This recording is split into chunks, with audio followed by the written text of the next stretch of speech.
saba keenya dide Yesus kuno bara kafide kuno dide badinsa keenya dide Yesus kuno bara galatafide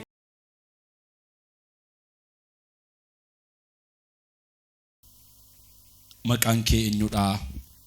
Eessatti dhalattee eessarraa dhuftee maal immoo dhugaa baata? Maqaan koo Meetii Boggaalaan jedhama. Kan inni irraa dhufe Wallagga Lixaarraati. Okay. Wanta Waaqayyoon naa godhellee baay'eedha. Yeroo na laattan dhugaa ba'uu nan barbaada. Okay. Jalqaba biyya kana kan inni dhufe abbaa koo hojii wal lolee ture. Abbaan koo baay'ee na lolee baay'ee na jibbee ture. Abbaan koo kan irratti na lolees immoo amantii qayyaradhee gaafa inni pheenxee ta'uu na lolee. Mana koo taa'uu hin dandeessu amantii qayyaradhee naan jedhee na lolee. Achiin yookiin ortodoksiitti deebitaa yookiin immoo mana kootii deemta naan jedhee achi anis achitti deebi'uu irradhee mucaa obboleessatti naa olu tokko addana hin jira. Isatti dawwaladheen addana dhufee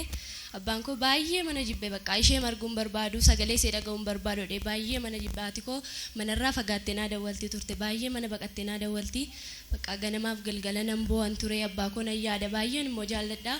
tuni naa dawwalee nan barbaadan ture yeroo baay'ee bakka kadhati koo yeroo hundumaa abbaa makoo akka inni natti araaramu ture tsoomee kadhadhees beeka waa'ee abbaa kootii fi naa kadhannaa guyyaa 10 addana yeroo manjammara dhufe sana addana kadhannaa guyyaa 10 jira ture chi barreeffadheen dhufe mata duree ma godhadhee barreeffadheen dhufe waa'ee abbaa kootii fi waa'ee biyya alaa deemu kanas nan yaala waan ta'eef lachuma isaa mata duree godhadhee barreeffadheen dhufe achi raajiin irratti naa kadhatanii namni ganama misiraachuu dhageessan hin jirtu ganama akka libareennaan jedhani raajii ma dubbatan isaanii kanuma koo ta'ee fudhadheen galee adaadaan koo tokkos naa bilbilteen beektu abbaa makoo faana naan oodde isheenis immoo jajjabaatti bakka guyyaa matti tole naaf dawwaltu deemanii abbaa makoo wajjin naan oodde chiin gaafa raajiin akka sedhanii dubbatanii ishii kanuma koo dha'een galee ganama akkuma hojiitti ba'een barii naa dawwalte adaadaan koo anis ammoo waaqarraa waa dhaga'utti dheen si dhaggeeffadhe malee si jibbee miti naan jette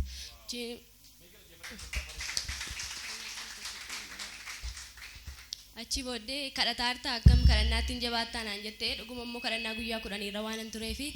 kadhachaan jiran jedhe cumaan istoobinnii kadhachaan jirtu ennaan dhugaa kadhachaan jiraan jedhe cumarraan bakka ishii waaqayyo waa'ee keenyatti dubbateera obbo wajjinatti walitti deebite akka duriitti walitti araaramtanii waaqayyoon si galateeffatta naan jette bakka cumarraan ofirra gattaa'e nan boo'ee ijoolleen iddoo hojiitti natti naanna'anii bakka waa'ee abbaa koo kadhachaa waan hin tureef bakka natti dhaga'ame nan boo'ee achi namoonni baay'een ollaa koodha kadhatanii mana keenya jechuudha kadhatanii dadhaban abbaan koo akkanatti araaramuuf jechuudha hundidee bakka sagalee masee dhaga'uun barbaadu dheeni haadha koo manaa yeroo isheen nattaasuftu gadi bahin irraa attaaseedhaan achiin booddee bakka ishedheen fudhadhee namichi wayii mana keenya dhaqee akkamittiin mucaa keedhaan amma kana hoddeeteessa bakka amantii lubbuu seetiif amante waan ta'eef bakka dubbisi atedhanii naani abbaa akka waan ta'aniif kootis ittiin oduu barbaadu dawwalanii na gaafatan abbaan keessi taasoo barbaada taasoof tanaan jedhanii naan oduyyuu nan barbaada tinaasaan jedhanii bakka achumaan abbaa koottaasee abbaan koo amma natti araarame amma rakkuna san bordee muna geggeessa dhufeera waaqni waaw galateeffadhaaf himee gooftaa bareechaati haleluuyaa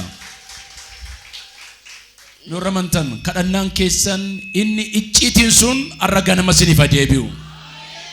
Abbaa ishee wajjin wal jibbuuni waan ishee waaqa duwwaan beekuudha malee waan namni argee fala qabatin jedhu miti. Garuu maturee kadhannaa yeroo hundumaa kadhannaa guyyaa 10 babarreessineetu irratti kadhannaa isheenis barreessitee fiddee waaqayyo kunoo deebisee fi nama galataa ishee godhee warra mantan ganama kana waaqayyo isiniifis nowwaata deebisiniif illaata.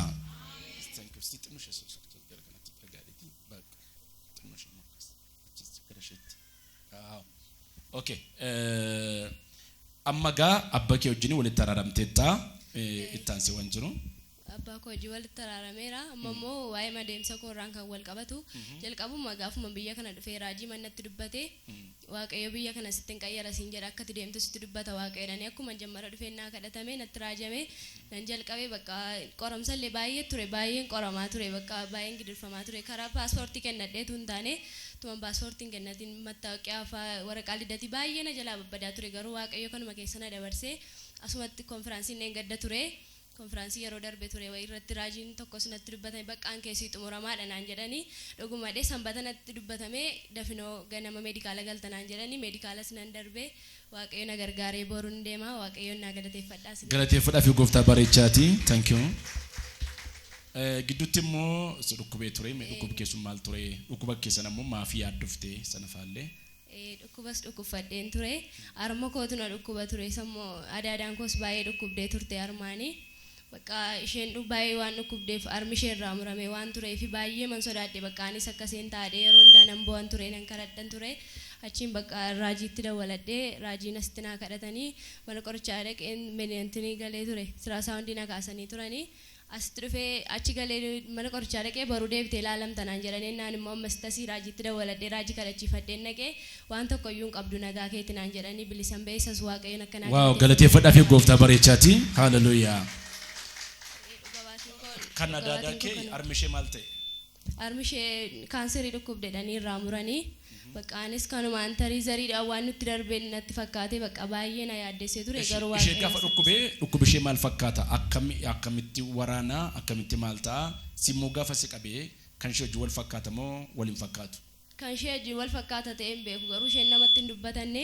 nama wadhaffattee turte bakka yeroo dhukkubaa ture somaa namatti hin dubbatanne gaafuma inni baay'ee maxxammaatu bakka armisee gaafa dhiiga roobutu mana qorichaatti geessite bakka